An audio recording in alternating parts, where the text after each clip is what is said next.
बोलिए भागवत स्वरूप भगवान की जय। बालकृष्ण लाल की जय। आदिशक्ति की जय। सूरज नारायण भगवान की जय।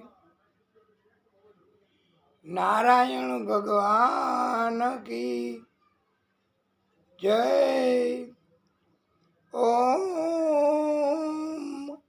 श्री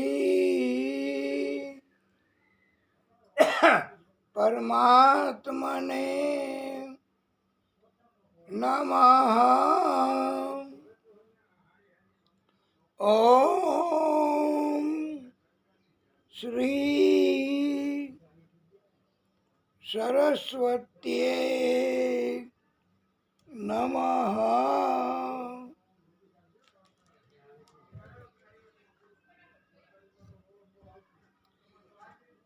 ओम श्री महालक्ष्मी नमः। श्री गणेशाय नमः। ओम श्री पुराण पुरुषोत्तमाय नमः।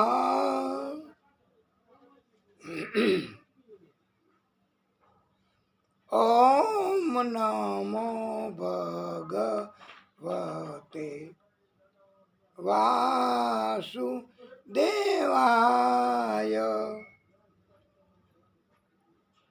ओम नमो भगवते वासुदेवाय।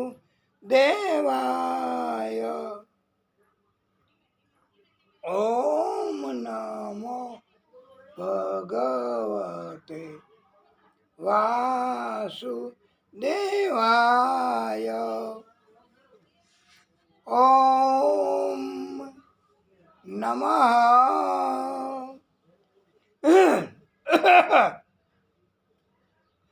पार्वती पतये हर हर महादेव हर। આપ સર્વેના હૃદય કમળમાં બિરાજતા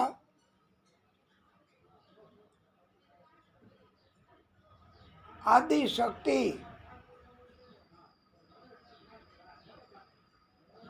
અને એમના બધા જ પ્રાગટ્યો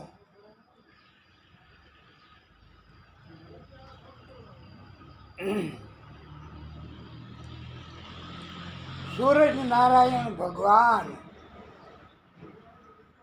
એમને કોટાનો કોટી દંડવત પ્રણામ।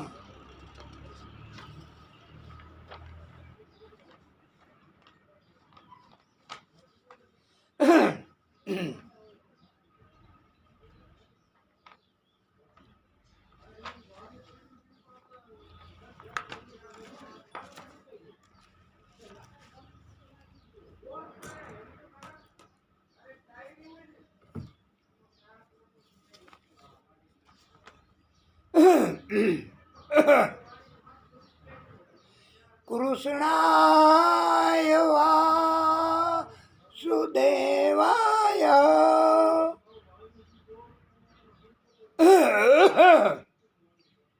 દેવકી નંદનાય ચ નંદગોપ कुमाराय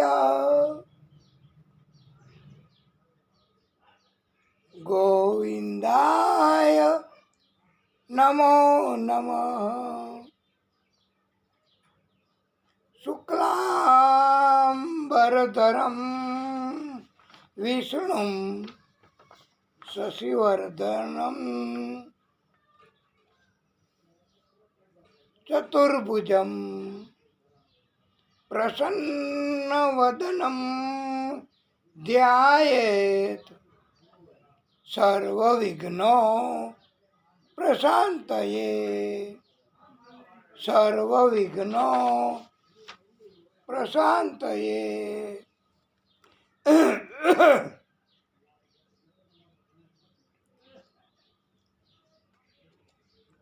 આજે ઉપાય આ ગળામાં કંઈક ઠંડી હવા લાગી ગઈ હોય એવું લાગે છે, પણ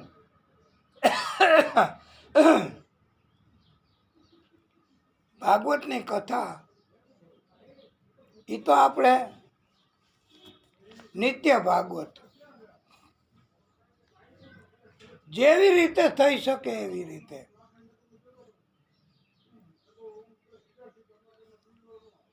અને આપણે પ્રભુને મનાવી લેશું અત્યારે જ, હમણાં જ. અને એના માટે તમે પણ સાથ આપજો. તાલીઓ ન પાડતા પણ. નિકુંજ में बिराजे घनश्याम राधे राधे.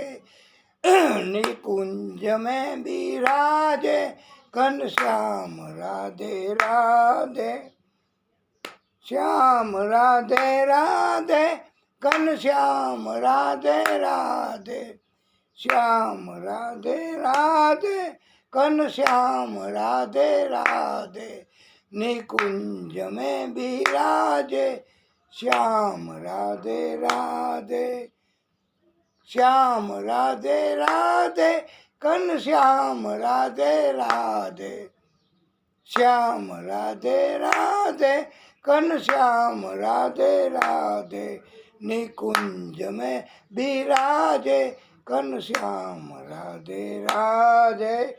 निकुंज में बिराजे घनश्याम राधे राधे.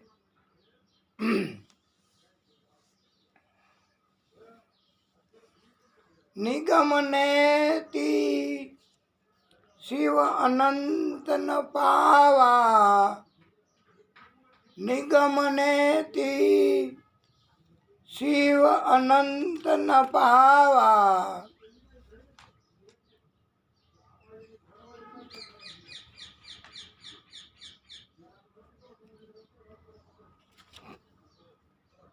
ताही धरे निचिड़ावा.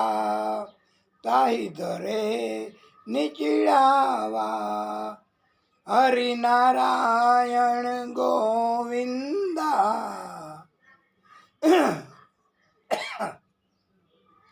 हरि नारायण गोविंदा. जग नारायण गोविंदा. दूसर दूर धने तनु आप. दूसर दूर धरे तनु आप. भूपति बिहसी गोद बिठाई. भूपति बिहसी गोद बिठाई. हरि नारायण गोविंदा. हरि नारायण गोविंदा.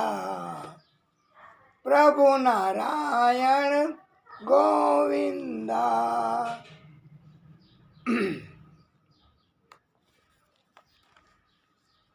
बोलिए बाल कृष्ण लाल की जय.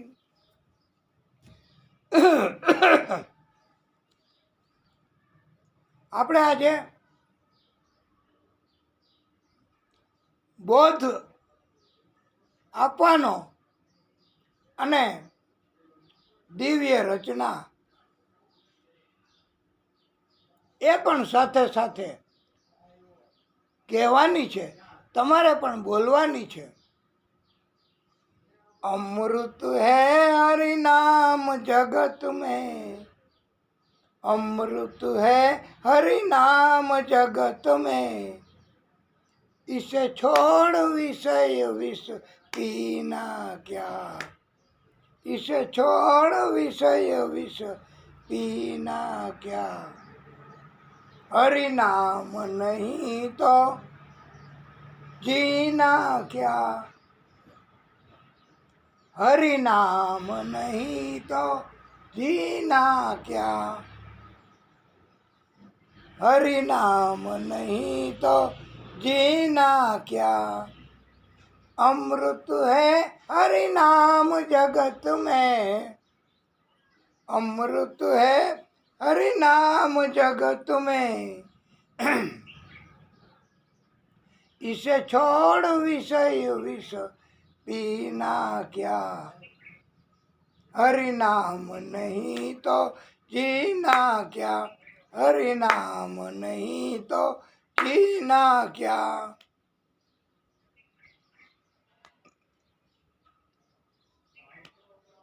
हरि नाम नहीं तो जीना क्या.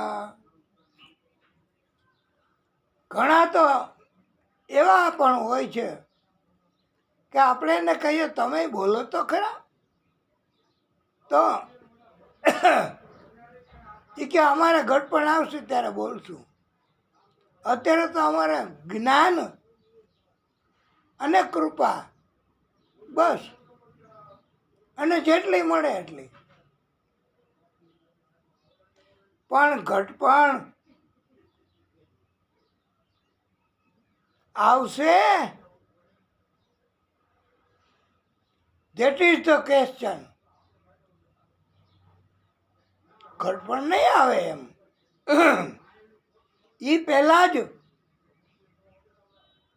કાળ આવી જશે અને આપણી પાછળ પાછળ જ કાળ ઘૂમે છે, ફરે છે.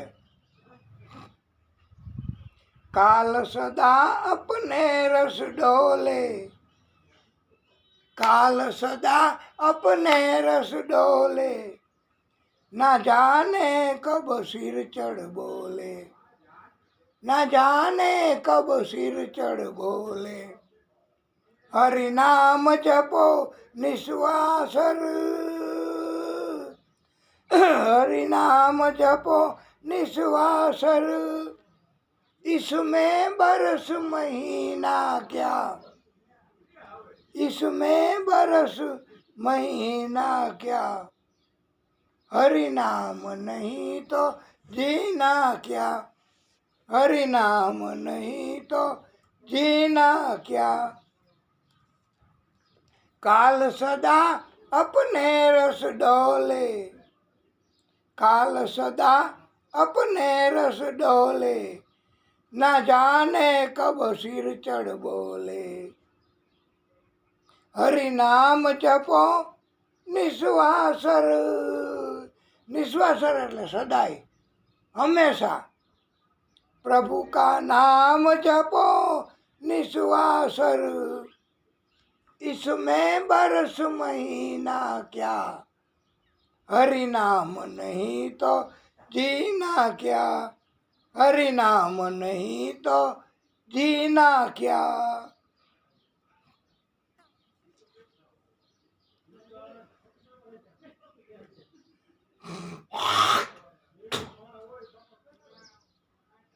तीर्थ है हरि नाम हमारा, तीर्थ है हरि नाम हमारा, फिर क्यों फिरता मारा मारा,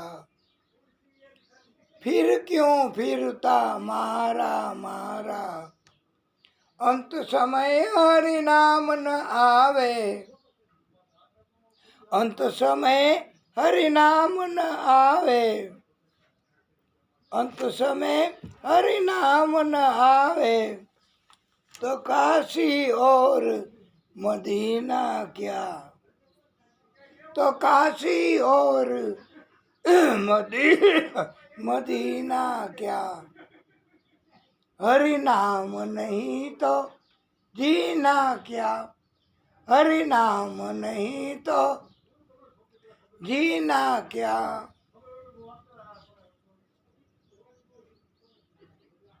હરિનામ અંત સમયે જીભ ઉપર ન આવે તો કાશીમાં મૃત્યુ થાય, મદીનામાં મૃત્યુ થાય, કે જંગલમાં કોઈ ન હોય ને મૃત્યુ થઈ જાય, બધું સરખું જ કહેવાય.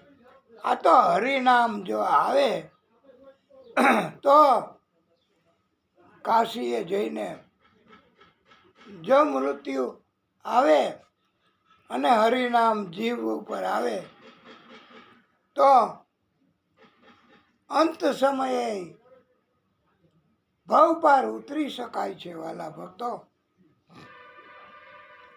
ભૂષણ સે સભી અંગ સજાવે, ભૂષણ સે સભી અંગ સજાવે, રસના पे हरि नाम न आवे, भूषण से सभी अंग सजावे. ભૂષણ એટલે દાગીના, શરીર ઉપર અનેક પ્રકારના અનેક ગણા કિંમતી એવા સોના, રૂપા, હીરા, માણેક એના દાગીના, એનાથી ભૂષણ શરીરને સજાવે હો લોકો. પણ રસના પે હરિનામ ન આવે, રસના એટલે જીભ. કરોડો રૂપિયાના ખર્ચે શરીર એનો શણગાર સજાવ્યો હોય, વર્લ્ડમાં કોઈ એના જેવું બ્યુટી દેખાય નહીં, પણ જીભ એ હરિનામ ન બોલે, રસના એના ઉપર હરિનામ ન આવે તો પછી એ શરીરની શું કિંમત? શરીરની તો જ કિંમત છે વાલા ભક્તો, કે જો જીભથી હરિનામ એનું ઉચ્ચારણ થાય, આંખથી પ્રભુ શ્રી હરિના દર્શન થાય, કાનથી પ્રભુ શ્રી હરિની કથા સાંભળવાની થાય, અને જીભથી ભાગવતની કથા કહેવાનો અવસર મળે. બાકી શરીરની કોઈ કિંમત નથી વાલા ભક્તો. ભક્તિ કરવા માટે જ, પ્રભુને પામવા માટે જ શરીર આપ્યું છે, પણ એનો દુરુપયોગ અને પ્રભુ પામવાને બદલે દુષ્ટ, પાપી, સ્વાર્થી, દૈત્ય એવા બની જાય છે માણસો. એની કોઈ કિંમત નથી હોતી. શરીર તો દેહ પડી રહ જાય યહાં પર, દેહ પડી રહ જાય યहीं પર, કુંડલ ઓર નગીના ક્યા. આ શરીરમાંથી જ્યારે આત્મા નીકળી જાય ને ભક્તો, પછી ગમે એટલા કરોડનું શરીરનો શણગાર સહેજો હોય, બધું ઉતારી લેવાના ભાઈ. કુંડળે ઉતારી લેશે, હીરા પણ ઉતારી લેશે.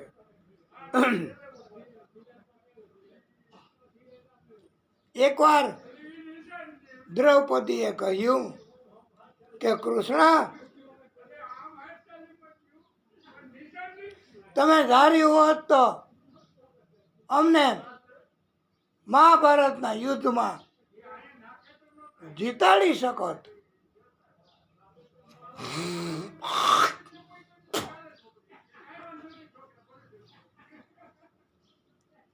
પણ તમે દુર્યોધન અને કૌરવોને જીતાડ્યા. ત્યારે કૃષ્ણએ કહ્યું કે તમને પાંચેય પાંડવોને કે કોઈને મારી ઉપર ભરોસો ન હતો તો હું તમને કેવી રીતે જીતાડું? તમને મારી ઉપર શ્રદ્ધા નહોતી તો હું તમને કેવી રીતે જીતાડું? દુર્યોધને કહ્યું કે મારા વતી પાછા શકુની મામા ફેંકશે તો ત્યારે તમારા પાંડવો અને તમે કોઈ બોલ્યા નહીં કે અમારા વતી પાછા કૃષ્ણ ફેંકશે, પછી હું તમને કેવી રીતે જીતાડું? દુર્યોધનને ખબર હતી કે આ મારો વિષય નથી અને મારે ચાલ ચલગત આવડે નહીં, પાછા કેમ સવડા પડે એ મને આવડે નહીં. એટલે શકુની મામા એમાં બહુ પાવરધા હોશિયાર તો જગ્ન છે, તો મારા વતી ઈ ફેંકશે તો તમારે પણ આ સમયે શ્રદ્ધા, વિશ્વાસ, ભરોસો મારી ઉપર હોત તો તમે ચોક્કસ જીતી શકત. બોલો રાધા માધવ હરી હરી, બોલો રાધા માધવ હરી હરી, બોલો રામ કૃષ્ણ હરી, બોલો રાધા માધવ હરી, બોલો રામ કૃષ્ણ હરી. હરિ નામ નહીં તો જીના ક્યા, હરિ નામ નહીં તો જીના ક્યા, હરિ નામ નહીં તો જીના ક્યા.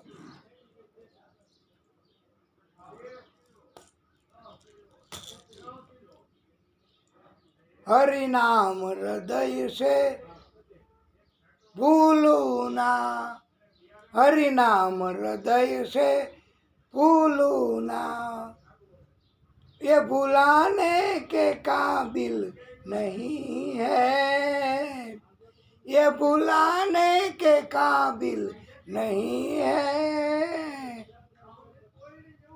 हरि नाम हृदय से भूलू ना, हरि नाम हृदय से भूलू ना, ये भुलाने के काबिल नहीं है.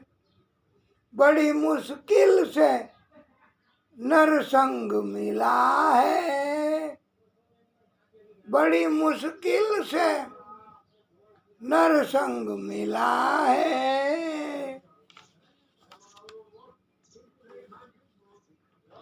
जो गवाने के काबिल नहीं है, जो गवाने के काबिल नहीं है.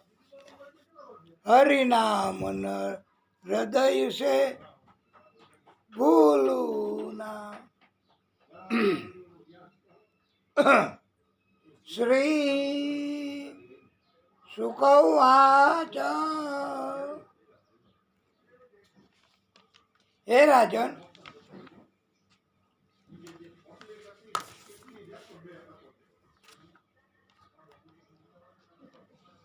દક્ષએ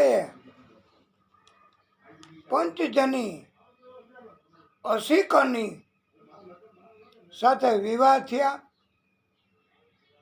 એનાથી હર્યસ્વ એકને હર્યસ્વ એક એમ બીજા 9,999 એટલે કુલ 10,000 પુત્રો ઉત્પન્ન થયા. દક્ષને પંચજની અસિકની સાથે વિવાહ કર્યા.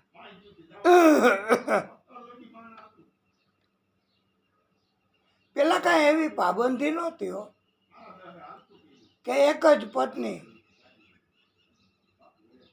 અને બીજી નહીં જ, બીજી વહી જાય તોય નહીં જ. આ પરિવાર પણ કેવા, પુત્રો પણ કેટલા. ઈ જ આ પ્રભુની લીલા કહેવાય, પ્રભુની કર્મ લેખની કહેવાય.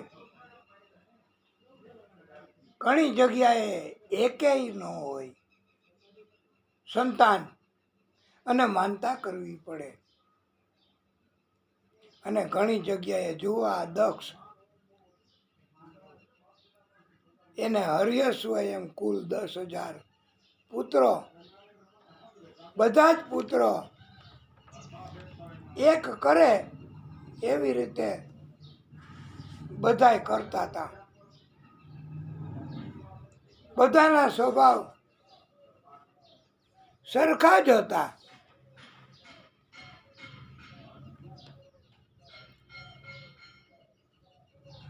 દક્ષિણ દિશામાં સિંધુ નદી તથા સમુદ્ર, એના સંગમ સ્થાનમાં નારાયણ સરોવર નામનું એક મહાતીર્થ છે. નામ ઘણી વાર સાંભળ્યું છે, નારાયણ સરોવર. કચ્છમાં જાય તો ત્યાં આવે નારાયણ સરોવર.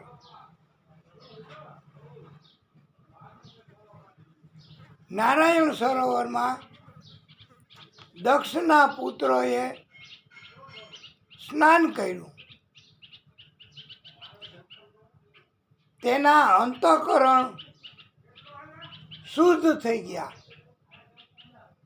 આ 10,000 દીકરાઓ એના,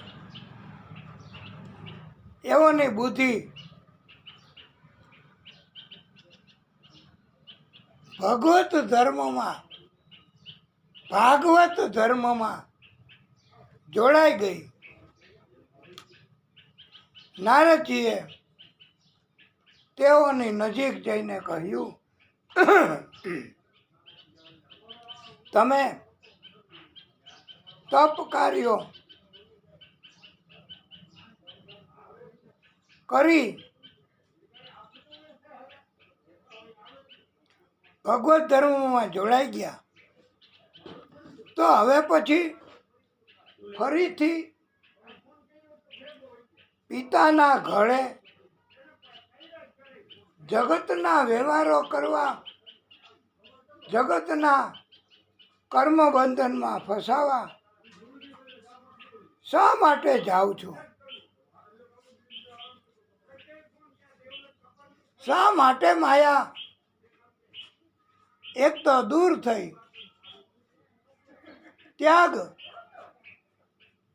જ્ઞાન, ભક્તિ થઈ, તો માણસ જગતમાંથી આવીને આવું મેળવવા તપ કરે છે. અને એ મળી જ ગયું તમને, તો પછી તમે શા માટે ફરીવાર પિતાની પાસે જાઓ છો અને તમારા કર્મના બંધનો એનો વિકાસ કરો છો? કોણ પિતા, કોણ પુત્ર, કોનું ધન, કોનું મિલકત? આ તો બધી પરમાત્માની લીલા છે, આ તો બધી પરમાત્માની માયા છે.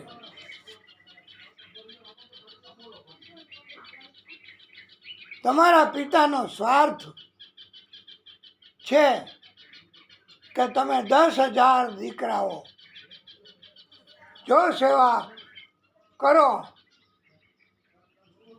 તો મને કોઈ જાતની તકલીફ ન પડે. જે તકલીફ હોય ફટાફટ ફટાફટ ફટાફટ ફટાફટ ફટાફટ દૂર કરી દે. અને પાછા પરાક્રમી અને તપસ્વી દીકરાઓ પિતાને કાંઈ તકલીફ ન પડવા દે. આવા હતા દક્ષ.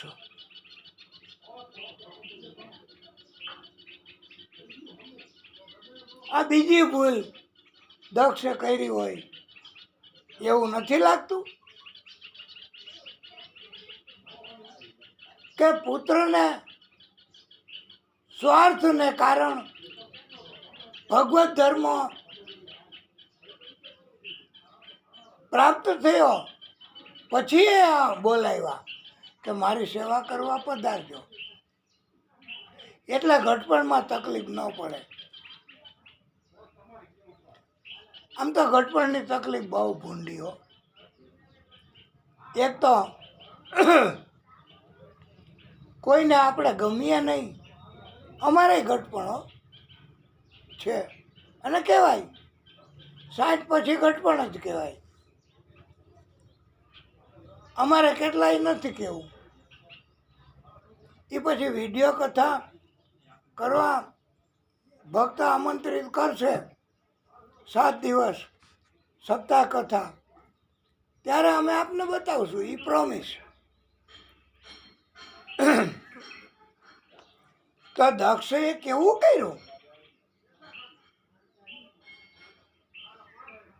કે ભગવાન ઘટપણ પસાર કરે, મારું સરળતાથી કોઈ તકલીફ ન પડે એવું કરે તો કેટલું સારું. પણ ભગવાન બધી તકલીફ દૂર કરે એની ખાતરી ગેરંટી દક્ષને ન લાગી. એટલે એણે એવું કર્યું કે 10,000 પુત્ર હતા એને પેલા સમર્થ બનાવ્યા તપ કરીને, અને પછી કાંઈ ઘટે એ કે બાળકો હર્યસ્વ એકનું નામ, બાકીના 9,999. એટલે જ આ જુઓ ને મચ્છર કેટલા બધા છે, તો તાત્કાલિક ફટાફટ મચ્છરની દવા, મચ્છરને છાંટવાની દવા અને આ બધું. ત્યાં વળી પાછું મચ્છરે કંઈ નહીં, મચ્છરની જારી ચડી દો એટલે મચ્છર આવે જ નહીં, એક મચ્છરે ન આવે. તો ઘટપણમાં સરળતા થાય.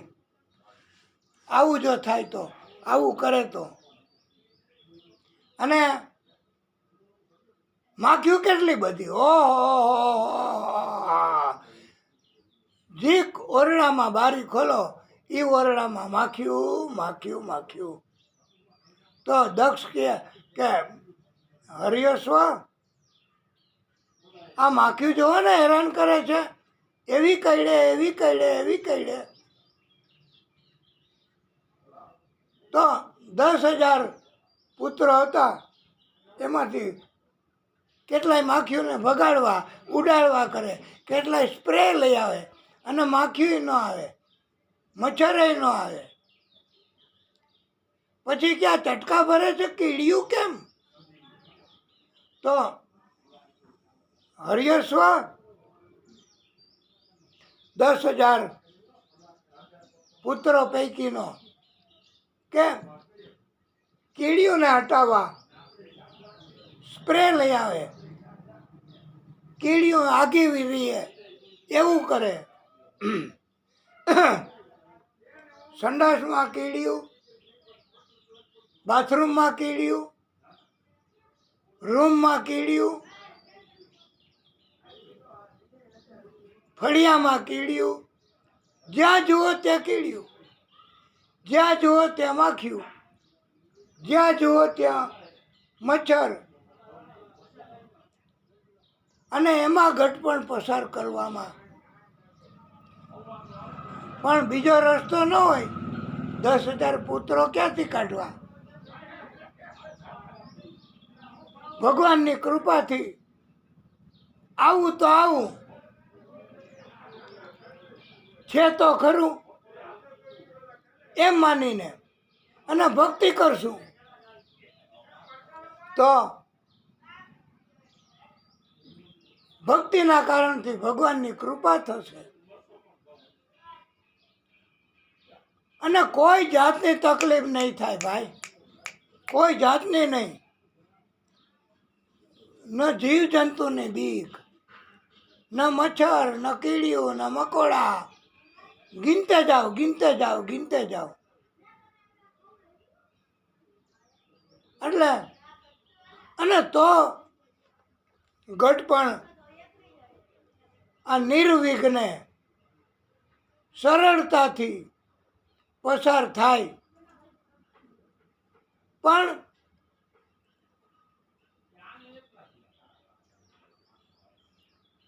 તમે એક તકલીફ દૂર કરો ત્યાં બીજી અનેક ઊભી થઈ જતી હોય.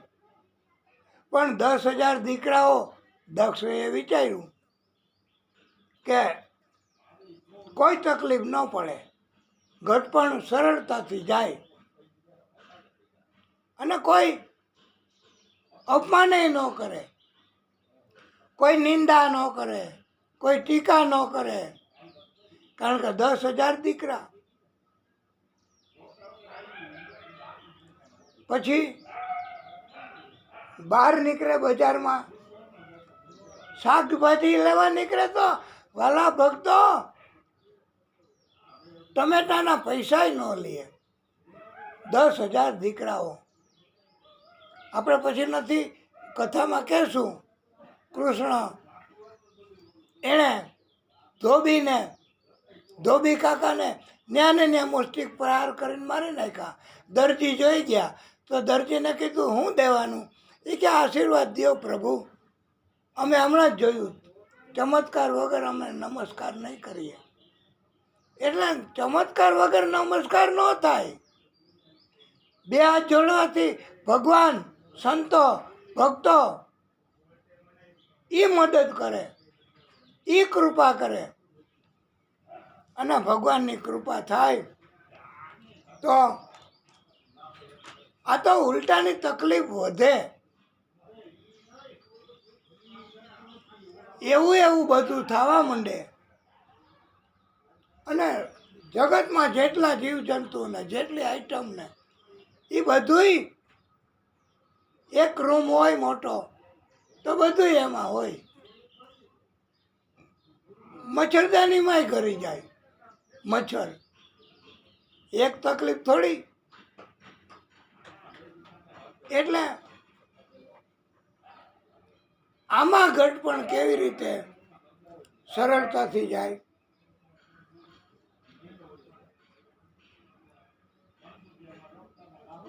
પણ દક્ષએ અને ભગવાનની ઈચ્છા હોય એમ જ થાય. અમે આ ભાગવત કથા એનું થોડું જ્ઞાન ધરાવીએ છીએ એટલે એમ થાય કે ભગવાન જ જો ભક્તિ કરીએ તો જ ઘટપણને પસાર થવાનું સરળ કરી દે. ભગવાન સિવાય કોઈ કરી શકે નહીં. હવે you see the position of Daksh, કે દક્ષની પરિસ્થિતિ કેવી થઈ કે નારદજી એમને મળ્યા અને એને બધી વાત સમજાવી અને 10,000 પુત્ર હતા. આવી દક્ષની યોજના હતી ઘડપણનું સરળતાથી કરવું, પસાર કરવું, એવી એની યોજના હોવા છતાંય 10,000 બાળકો નારદજીના ઉપદેશથી ભક્તિ માર્ગમાં જોડાઈ ગયા. એ કે હવે પિતાની સેવા કરવાની શું જરૂર? કોણ પિતા, કોણ માતા, કોનું ધન, કોની મિલકત? આ તો ભગવાનની કૃપા હોય તો મિલકત, ભગવાનની કૃપા હોય તો પિતા, ભગવાનની કૃપા હોય તો માતા. આપણે નથી કહેવત આવતી? અત્યારે કળિયુગ છે ને વાલા ભક્તો, તો નાણાં વગરનો નાથિયો, નાણે નાથા લાલ.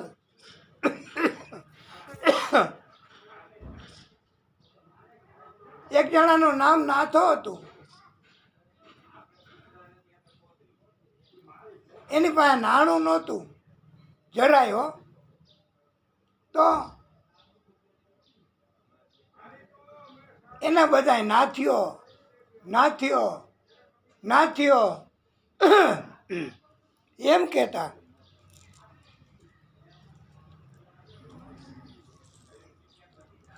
અને એકવાર વળી કોક શિષ્ટાચારવાળા, નમ્રતાવાળા સંત નીકળ્યા. એ કે ઓલા ભક્તનું નામ શું છે? એ કે નાથો.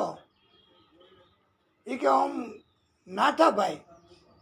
તો સંતે કીધું નાથાભાઈ,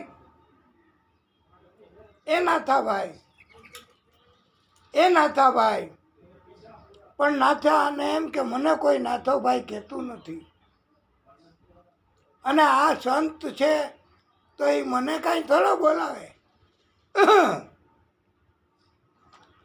પછી કોકે એને કીધું એને નાથાભાઈ કોઈ કહેતું જ નથી, નાથો નાથો નાથો. અને ઘણા ખીજાય એટલે નાથિયો નાથિયો નાથિયો કહે છે. તો સંતને એમ થયું પણ અમારાથી એવું કહેવાય નહીં. એ કે એમાં કાંઈ વાંધો નહીં. તો એ કે એ નાથા. સંતે કીધું એ નાથા. તો એને એમ થયું કે કાંઈ મને નાથો કહે. પછી સંતે કીધું કે હવે ઓલું કહું? તો એ કે સાંભળશે? એ કે હા, હું તો આ સાંભળે જ.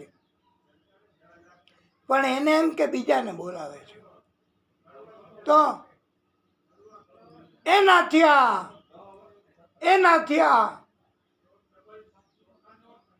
ત્યારે એને એમ થયું કે ખાતરી થઈ કે હવે મને બોલાવે છે. અને આ નાથિયા, નાથાલાલ, નાથિયો, નાથાભાઈ સંતને પગે લાગ્યા.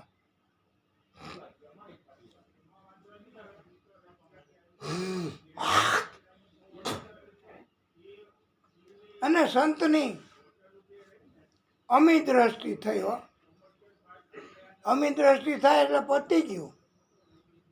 સંતની, પરમાત્માની, ગમે તેની અમી દ્રષ્ટિ થાય એટલે કાંઈ ન ઘટે. અને એટલે તો આપણે બધા કહેતા હોય છીએ અમી ભરેલી નજરું રાખો, અમી ભરેલી નજરું રાખો, મેવાડના શ્રીનાથજી. સપનામાં તો સપનામાં દર્શન આપી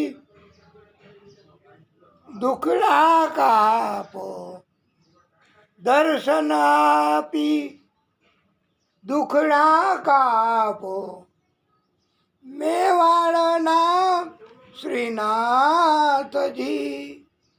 અમી ભરેલી નજરું રાખો, અમી ભરેલી નજરું રાખો, મેવાડના શ્રીનાથજી. અને નારદજીએ સંભળાવ્યું. હરિએ સ્વ અને બીજા 9,999 દીકરાઓ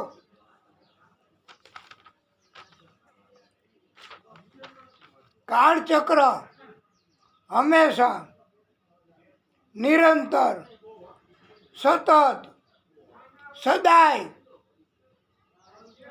શાસ્ત્ર જ મુજબ એ આપણી પાછળ પાછળ ઘુઈમા કરે છે. દરેક જીવની પાછળ કાળચક્ર એ પીછો કરે છે. અને કેવી રીતે? બિલ્લી પગે ઉંદરની પાછળ બિલ્લી પડે અને તક મળે એ ભેગો પંજો મારી અને મારી નાખે. આવી રીતે આ દાખલો બરાબર છે કે નહીં? નહીતર બીજો દાખલો. હા, કે કાળ પણ એવી રીતે જ આમ એવો ખબર ન પડે આપણને કોઈને, એમ કાળ પીછો કરે બધા જીવનો. 10,000 દીકરાઓ જન્મા, પણ એના કાળ એના મૃત્યુ અલગ અલગ હોય. એ સામૂહિક ન હોય. નહીતર તો અસંભવિતતા આવે ને કે 10,000 મૃતદેહો. અને તો આપણે એ વાતમાં આગળ નથી નીકળવું, પણ નારદજીએ સમજાવ્યું કે આપણા બધા જીવોના મનુષ્યના પિતા કોણ? શાસ્ત્ર મુજબ એ શાસ્ત્ર પોતે જ પિતા છે. બ્રહ્મા પોતે જ પિતા છે. અને બીજો જન્મ થાય આપણો કોઈનો તો એ શાસ્ત્ર મુજબ જ થાય છે. આવો ઉપદેશ નારદજીએ આપ્યો 10,000 દીકરાઓને. નારદજીના ઉપદેશથી 10,000 દીકરાઓ એને વૈરાગ્ય ઉત્પન્ન થઈ ગયો અને દિવ્ય જ્ઞાન નારદજીએ આપ્યું કે જી અજામિલ એની કથામાં આપણે સમજાયું કે દીકરા નહોતા તોય તકલીફ, દીકરા એકના વગરના 2 થયા તોય તકલીફ, અંતે કષ્ટ. એટલે દીકરા હોય તોય તકલીફ, ન હોય તોય તકલીફ. અને વૈરાગ્ય ઉત્પન્ન થયો. નારદજીનો બોધ લાગી ગયો કે હવે આપણે પિતા પાસે નથી જવું. એ તો ડુપ્લિકેટ, એ તો આ દુનિયાના પિતા છે. આપણા દુનિયાની નજરમાં પિતા છે. આવી રીતે સંતાનો જો ભક્તિ કરતા હોય અને પિતાની સેવા ન કરે અને ભગવાનની સેવા કરે તો અમારા કહેવા મુજબ ભગવાનની હૃદયપૂર્વકની ભક્તિ સંતાનો કરે તો એ સંતાનોના પિતાને ક્યારેય કષ્ટ ન આવે, સેવાની જરૂર ન પડે. અને ભક્તિ એનાથી કાંઈ કષ્ટ ન આવે, કષ્ટ આવે જ નહીં ભક્તિ કરે એને. અને ભક્તિ કરતા હોય ને એને ભક્તિ કરવામાં અટકાયતય ન થાય. અલબત્ત ભગવાન આજ નહીં તો કાલ નહીં તો અઠવાડિયા પછી, અઠવાડિયું નહીં તો એને ભગવાને નક્કી કર્યું હોય ત્યારે પણ ભક્તિ ચાલુ રાખે બસ, એવી માગણી કરવી. આ દક્ષ એને 10,000 દીકરા રોકાઈ ગયા. આ કોણે કર્યું?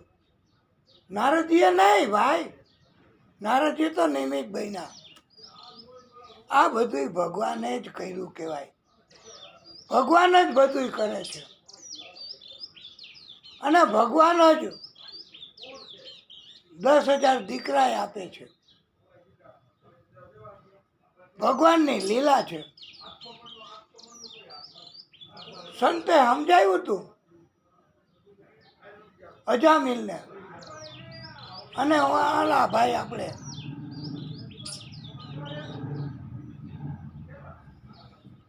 હા કે દીકરા હોય તો આત્મદેવ બ્રાહ્મણને સંતે સમજાવ્યું હતું કે દીકરા હોય તો કષ્ટ, ન હોય તો કષ્ટ. આદિ વ્યાધિ ઉપાધિ તો રહેવાની. એક તો દીકરા ન હોય એની ઉપાધિ આદિ, દીકરા થાય યોગ્ય ન હોય એની ઉપાધિ. આ બધી ભાગવતની કથા એ જ કૃપા કરે અને આપણી ઉપર ભક્તિ કરવાથી કૃપા થાય. અને ઘટપણમાં તો ખાસ, પણ બીજું ઘટપણમાં કરવાનું શું? તમારામાંથી કોઈ સમજાવો ને ભાઈ અમને, કા પછી સમજાવજો. કથાને વિરામ આપીએ ત્યારે ઉતારા આવીને સમજાવજો કે ગઢા માણસો એને બીજું કરવાનું શું? એક તો ઊભા ન થઈ શકે, હાલી ન શકે, ખાંસી બંધ ન થાય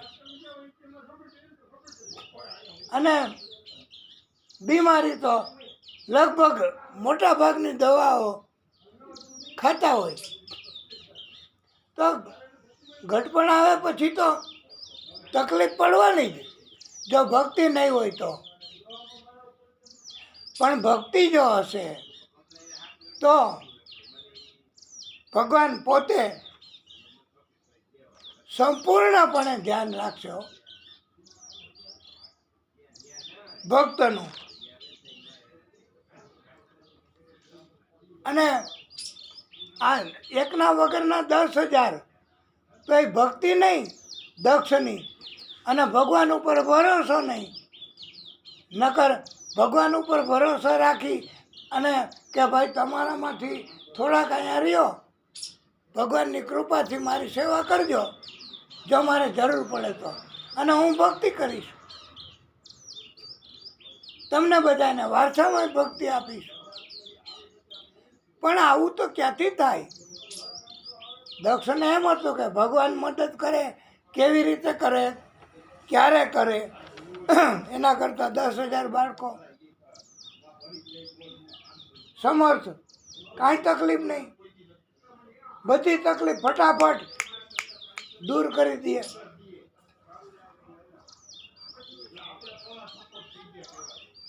અને નારદજીનો ઉપદેશ લાગ્યો તો પરમાત્માની ઈચ્છા ન હોય તો ભક્તિ એક નહીં 10,000 દીકરા હોય તોય સેવા કરવા હાજર ન રહીએ.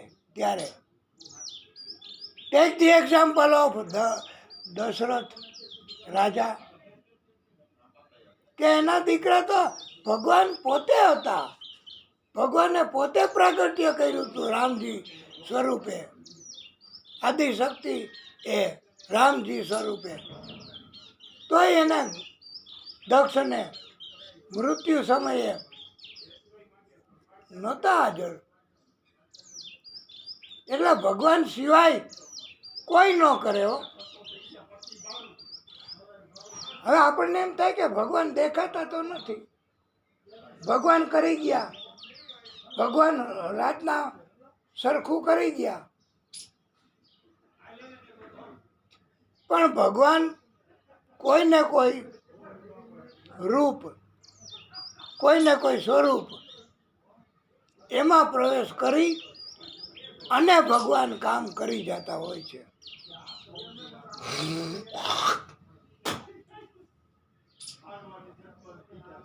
પછી તો દક્ષને ખબર પડી કે 10,000 પુત્ર હતા, હવે મોક્ષ ગતિના માર્ગે ચડી ગયા. આથી નારદજીએ ઉપદેશ આપી તેઓને દુનિયાના બધા બંધનમાંથી મુક્ત કર્યા, વૈરાગી બનાવ્યા. પરમાત્માનું સ્મરણ, પછી ભક્તિ એ તો કરવા લાગ્યા 10,000 દીકરાઓ. અને આ ઉપદેશથી નારદજીનો ઉપકાર માનવો જોઈએ દક્ષએ, કે તમે મારી ફરજ બજાવી કહેવાય. મારે મારા સંતાનોને મોક્ષ ગતિ મળે એવું કરવું જોઈએ. સારા સંસ્કાર, ભક્તિ એના રસ્તે ચડાવવા જોઈએ. એને બદલે તમે ચડાવ્યા. તો દક્ષએ નારદજીનો ઉપકાર માનવો જોઈએ. એને પાસે જઈને પ્રણામ કરવા જોઈએ, આભાર માનવો જોઈએ. એને બદલે દક્ષ એમણે તો આ બીજી વાર ભૂલ કરી હોય એવું નથી લાગતું. આ દક્ષ એના જ છે.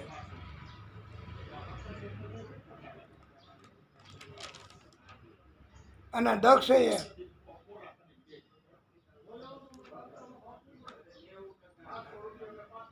શ્રાપ દીધો નારદજીને કે મારી સ્વાર્થ વૃત્તિ એનાથી સેટિસ્ફાઈડ થતી હતી, મને સરળતા થતી હતી, તો શ્રાપ ન દીધો હોત અને આભાર માન્યો હોત તો દક્ષની બુદ્ધિ સુધરી કહેવાત. પણ શ્રાપ દીધો ઉલટાનો કે તમે આવું કર્યું, મારી યોજના નિષ્ફળ બનાવી. અરે ભાઈ, તમે કથા કરાવવાની ભાગવતની અને એવી યોજના કરી હોત અને નિષ્ફળ બનાવી હોત તોય ગુસ્સો ન કરાય, તોય શ્રાપ ન દેવાય. એને બદલે તમે આવી સ્વાર્થ વૃત્તિ, આભાર માનવાને બદલે શ્રાપ, તો એવો શ્રાપ આપ્યો. હે નારદજી, આપ લોકાંતરમાં ભટકતા રહેશો. તમે કોઈ સ્થાને સ્થિર નહીં થઈ શકો. નારદજીએ ભલે ને દક્ષએ ઉપકારનું કાર્ય કર્યું. અરે નારદજીએ તો દક્ષરાજ બહુ સારું, તમે મને આવો શ્રાપ દીધો કે હું કોઈ જગ્યાએ સ્થિર રહીને નહીં રહું, વિચરણ જ કરતો રહીશ. એ તો મારા માટે સારું કહેવાય. એમ માનીને નારદજીએ સ્વીકાર કર્યો શ્રાપનો, દક્ષનો. અને સાધુતા કહેવાય નારદજીની. પણ પછી દક્ષે બીજા 1,000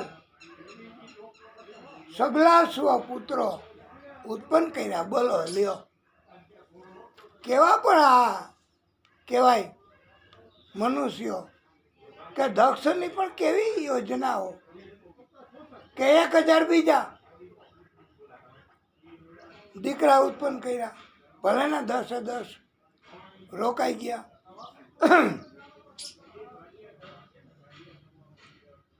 અને વૈરાગી પછી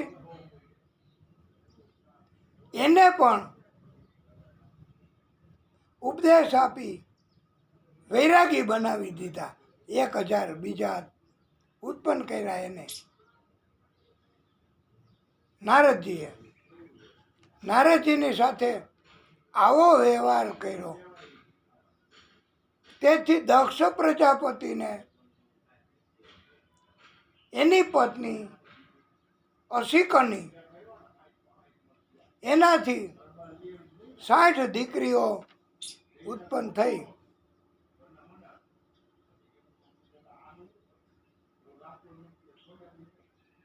આ 60 દીકરી થશે એવો શ્રાપ પણ એમ કહેવાય છે કે નારદજીએ દક્ષને આપ્યો છે. પણ 60 દીકરીઓ દક્ષને થઈ.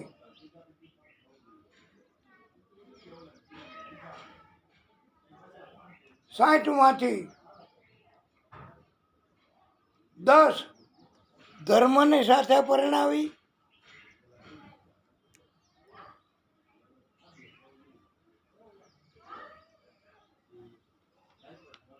13 કશ્યપ સાથે પરણાવી. કશ્યપ ઋષિ, કશ્યપ નો કહેવાય, એ મહાન ઋષિ હતા.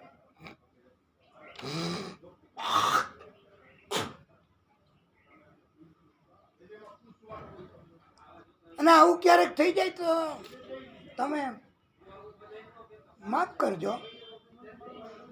આ તો ભાષા છે અને કથા કહેવામાં સ્લીપ ઓફ ટંગ સમજજો.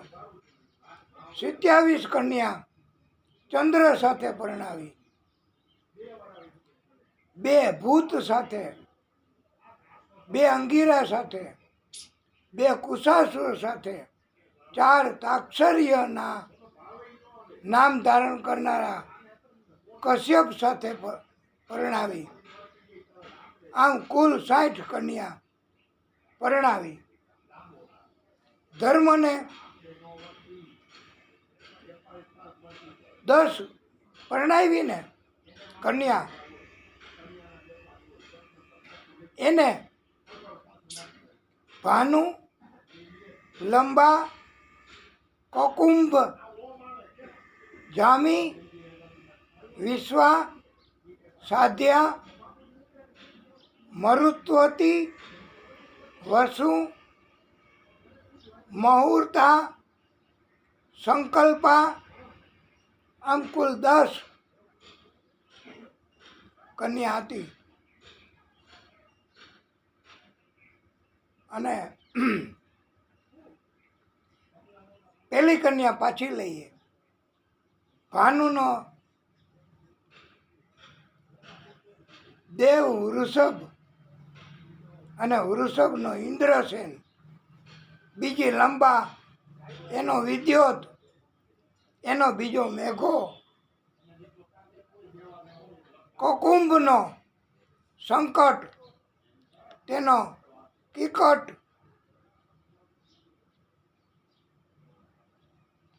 જામીનો સ્વર્ગ, નંદી, આ સંતાનો એના, વિશ્વાનો વિશ્વદેવો, પછી એને કોઈ સંતાન ન થયા. સાધ્યાનો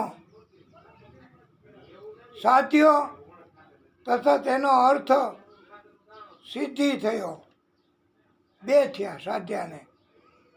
7મો મરુત્વતીને 2 પુત્રો, મરુત્વાન, જયંત. જયંત વાસુદેવના અંશ છે. એને ઉપેન્દ્ર પણ કહેવાય છે. પછી 8મો મુહૂર્તા, એને અભિમાની દેવતાઓ થયા બધાયો મુહૂર્તાને. પછી 9મો સંકલ્પાનો પુત્ર સંકલ્પ, એનો કામ પુત્ર થયો. આ બધા વંશોની કથા એ પણ એટલે આમ 10 ધર્મને પરણાવી એને કેટલા કેટલા થયા સંતાનો એ આપણે કથા કરી અને એનાય પરિવાર થયો એની એ કથા કરી. બૃહસ્પતિજીએ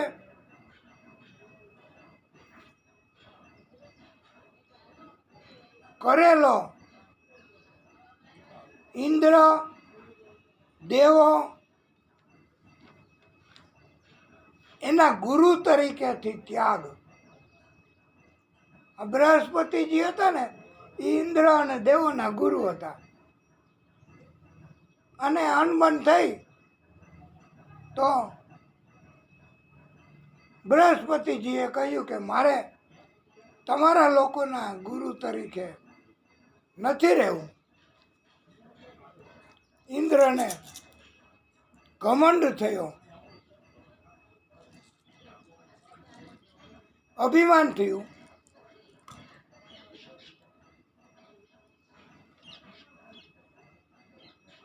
ત્રણેય લોકનો અધિપતિ બન્યો ઇન્દ્ર. હવે ગુરુ બૃહસ્પતિ પધાર્યા.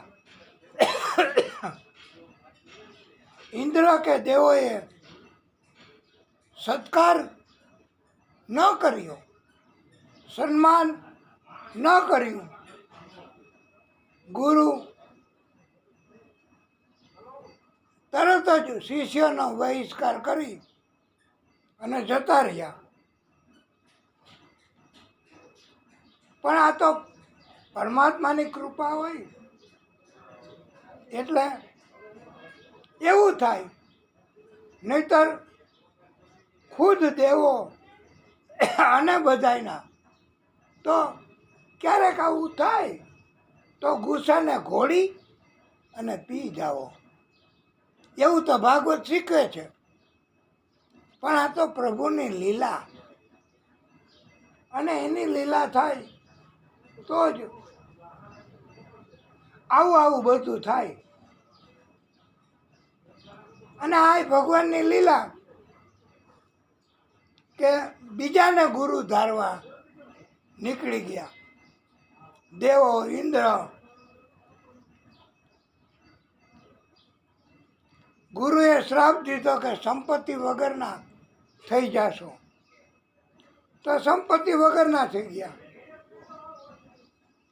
બ્રહ્માજીના સૂચનથી ઇન્દ્ર દેવો બધા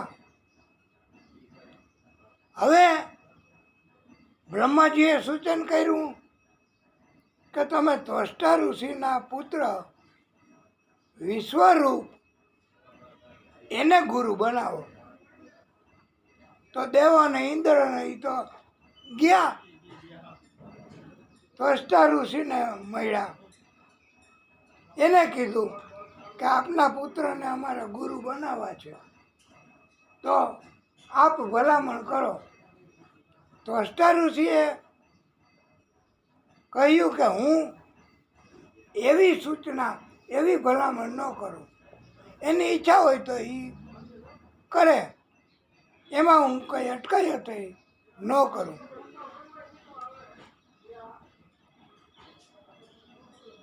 વિશ્વરૂપને પછી તો ગુરુ તરીકે રહેવાનું પસંદ થયું. અને ભગવાનની કૃપા અને લીલા. પણ વિશ્વરૂપ એ દૈત્યકુળના હતા. એને જે કાંઈ દીવો દેવો ઇન્દ્ર આપતા દક્ષિણા એ બધું શુક્રાચાર્ય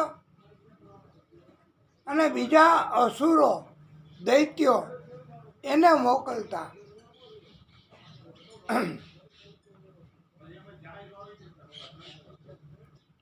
વિશ્વરૂપે ઇન્દ્ર બધાય દેવોને નારાયણ કવચનો પાઠ શીખવ્યો છે. વિશ્વરૂપને કોણે શીખવો હતો? તો એના પિતા ત્વષ્ટા ઋષિએ.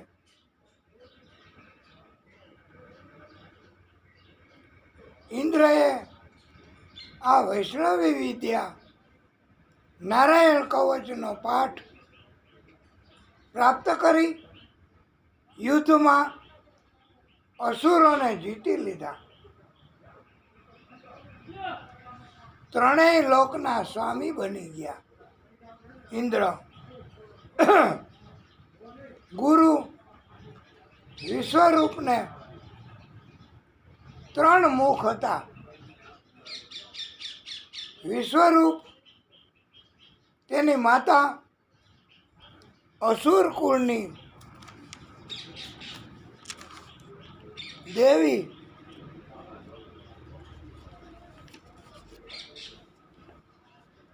હતી. માતા એને ગુપ્ત રીતે વિશ્વરૂપ બધું આપતા. હવે ઇન્દ્રને ખબર પડી. અલબત્ત ઇન્દ્રએ ખાતરી કરી કે વાત સાચી છે કે? તો વાત સાચી હતી.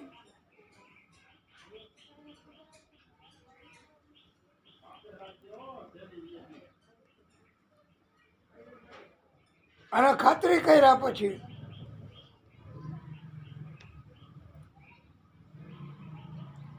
અસુરોને જો મજબૂત બનાવશે આ વિશ્વરૂપ તો અમારી હાર થશે, અસુરો જીતી જશે. માટે આ વિશ્વરૂપ હવે આપણે લાયક નથી એમ માની અને સ્વાર્થ ન રહ્યો તો વિશ્વરૂપની ગુરુની હત્યા કરી નાખી ઇન્દ્રએ. કેવાય સ્વાર્થી! ઇન્દ્ર અને દેવો કેટલા સ્વાર્થી કહેવાય. બૃહસ્પતિ ગુરુ એ કે કાંઈ નહીં, ગુરુ તરીકે ન રહ્યા તો આપણે બીજા ગુરુ લઈ લઈશું, ધારણ કરશું. અને એ કામના નથી આપણે તો એને મારી નાખ્યા. આ સ્વાર્થી. પણ ગમે એમ તો દેવો અને દેવોના રાજા ઇન્દ્ર છે. ભગવાન દેવોને જ મદદ કરે ને, બીજા કોને કરે? કા દૈત્યો ને દેવો બેમાંથી ભગવાનને હું કરું? દેવો આવું બધું કરે, ઇન્દ્ર આવું કરે, છતાંય કાંઈ હોય તો મદદ તો ઇન્દ્ર અને દેવોને જ કરવી પડે. ઇન્દ્ર અને દેવો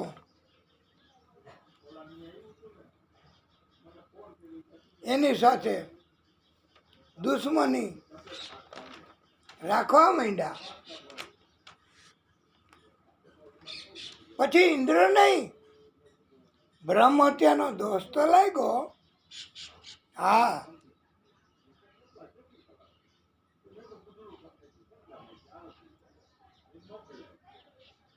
પાપ કહેવાય. દોષ એટલે પાપ. પણ આ તો ઇન્દ્ર દેવોના રાજા, ભગવાને મદદ કરી. જોયું ને કે તમને દોષ લાગ્યો છે ને બ્રહ્મહત્યાનો, તો એને લાવો 4 ભાગ કરો. અને 1 ભાગ પૃથ્વીને આપ્યો, બીજો ભાગ જળને આપ્યો, ત્રીજો ભાગ વૃક્ષને આપ્યો, ચોથો ભાગ સ્ત્રીને આપ્યો. સ્ત્રીને માસિક ધર્મ સ્વરૂપે બ્રહ્મ હત્યામાં આવે છે. સ્ત્રીને અત્યારે તમે બધા જોતા હશો કે મહિને એકવાર કે મહિના આસપાસ, હજી મહિનો પૂરો ન થયો હોય તો માસિક ધર્મ આવે, રજસ્વલા કહેવાય, તો એ આ બ્રહ્મ હત્યા છે.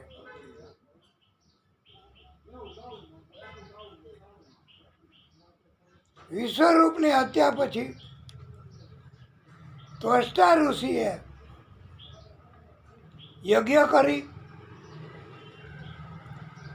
ઇન્દ્રને મારે એવો પુત્ર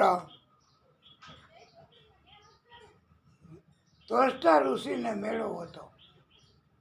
કારણ કે એમ થયું કે મારા પુત્રને મારી નાખ્યો, હત્યા કરી. તો એણે તપ કર્યું પિતા ત્વષ્ટાએ, ઋષિએ, અને ઇન્દ્રને મારે એવો. પણ માગણી કરતા કરતા ભૂલાઈ ગયું. જો આપણે સકામ ખાસ હેતુ માટે કોઈ ભક્તિ કરીએ, ખાસ હેતુ માટે કથા કરાવીએ, ખાસ હેતુ માટે કાંઈ કરીએ ધાર્મિક કાર્ય, તો એમાં ભૂલ ન પડવી જોઈએ. નહીતર એને કહેવાય સકામ કર્મ, નહીતર એ કર્મ સફળ ન ગણાય. એટલે આ સકામ કર્મ કર્યું ત્વષ્ટા ઋષિએ, યજ્ઞ કર્યો, એમાં બોલાઈ ગયું એવું ભૂદેવોથી, બધાયથી, કે ઇન્દ્રને મારે એવો નહીં, પણ ઇન્દ્રથી મરે એવો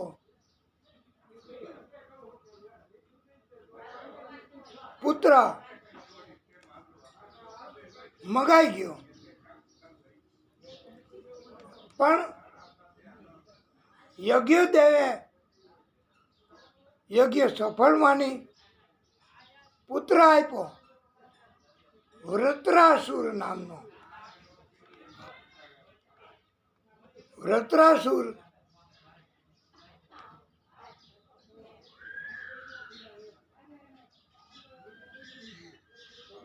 હવે બધાને ખબર પડી ગઈ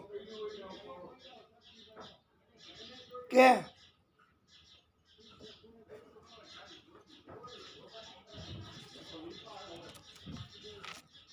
ત્વષ્ટા ઋષિએ યજ્ઞ કરી અને પુત્ર પ્રાપ્ત કર્યો છે. અને ઇન્દ્ર ને મારે એવો પુત્ર માગ્યો છે.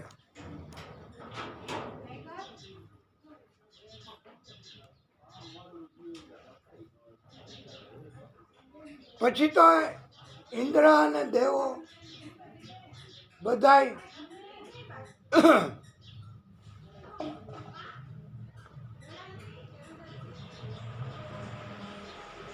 એને હવે આ વૃત્રાસુરને કેવી રીતે મારવો,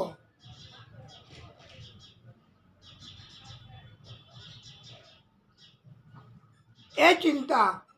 અને ભગવાન એ મદદ કરે જ ને, દેવોને મદદ ન કરે તો કોને કરે? સંતોને મદદ ન કરે તો કોને કરે? ભક્તોને મદદ ન કરે તો કોને કરે? એટલે ઇન્દ્ર એને ઉપાય ભગવાને બતાવ્યો.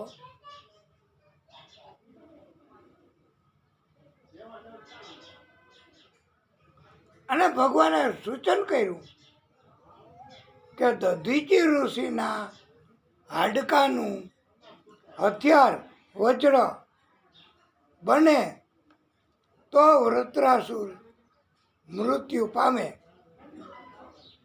એટલે હવે શું થયું કે ઇન્દ્ર અને બધાય દધીચી ઋષિના હાડકા એનું વજ્ર બનાવ્યું. દધીચી ઋષિએ તો પરોપકારના કાર્ય માટે વજ્ર બનાવવા હાડકાઓ આપી દીધા. આખા શરીર ઉપર લેપન કાર્ય કરી અને મીઠાઈ એવા પદાર્થો લગાડી કીડી મકોડા જીવ જંતુઓ જુઓ તો ખરા, આ બધાય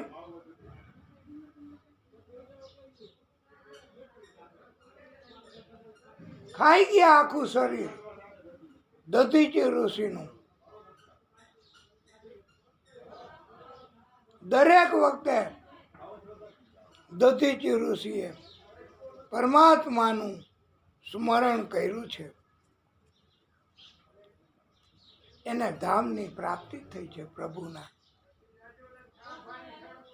પછી એનું વજ્ર બનાવ્યું.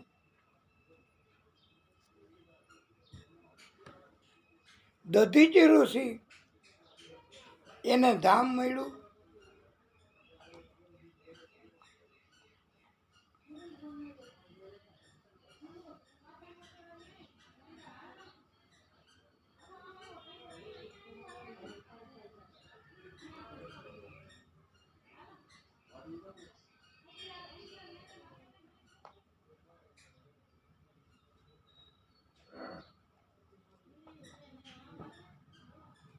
દધીચી ઋષિ એને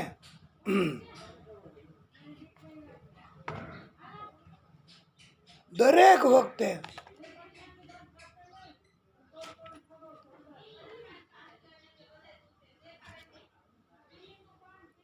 પ્રભુનું સ્મરણ કર્યું.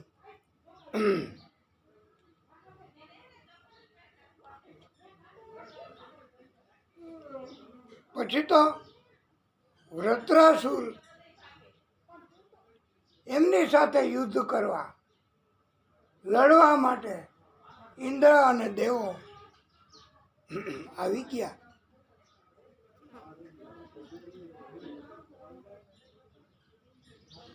વૃત્રાસુર તો શરણે થઈ ગયો,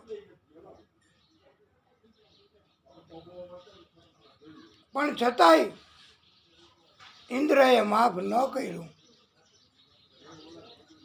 અને વાલા ભક્તો,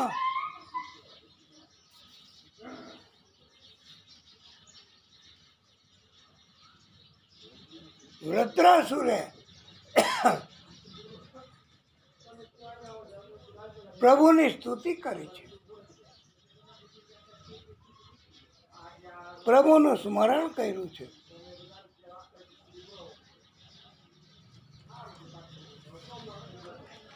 અને પ્રભુની કૃપા થઈ છે.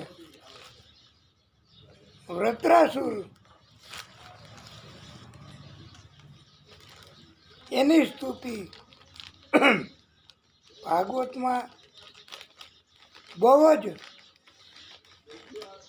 આપણે ઘણી સ્તુતિ આવે છે ને, આખ્યાન આવે છે, કપિલ ગીતા, એની જેમ જ આ વૃત્રાસુર સ્તુતિ બહુ અગત્યની છે, બહુ જરૂરી છે. અને 4 શ્લોકમાં કહેવામાં આવી છે વૃત્રાસુરની સ્તુતિ. એ આપણે આજે કથા લંબાવશું તો આપને પણ થોડીક અગવડતા રહેશે, કારણ કે ઘણી કથાઓ આપણે આજે નિત્ય ભાગવત અંતર્ગત કહી છે અને પરમાત્માની કૃપા સમજી અને હવે પછી આપણે આ કથાને અહીંયા વિરામ આપીશું. આગળની કથા પછી આપણે આવતીકાલે તો ન કહેવાય, કારણ કે આપણે આચરણમાં મૂકીએ છીએ કે આવતીકાલની કોને ખબર, કોણ જાણી શક્યું કાળને રે, સવારે કાલે કેવું થશે. એટલે આ કથાને આપણે અહીંયા વિરામ આપીશું. અને આજે થોડીક અમારા ગળામાં આ ઠંડી હવા લાગી ગઈ હોય એવું લાગે છે, તો ઘસાય છે થોડું, પણ રાત્રિ દરમિયાન પરમાત્મા સારું કરી દેશે. આપનામાંથી કોઈની પાસે જો હોય ગળું ચોખ્ખું થાય એવું, તો મધ કેવું કંઈક જીવ હોય તો ઉતાર આપી જાજો, અને ભગવાન સારું કરી દે. અને ભગવાને આજે થઈ શકે એમ જ નહોતી કથા, છતાંય કીધી.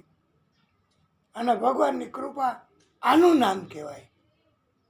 પણ જો કે એનું અભિમાન નથી કરતા હો, અભિમાન ભગવાનને એટલું પસંદ નથી.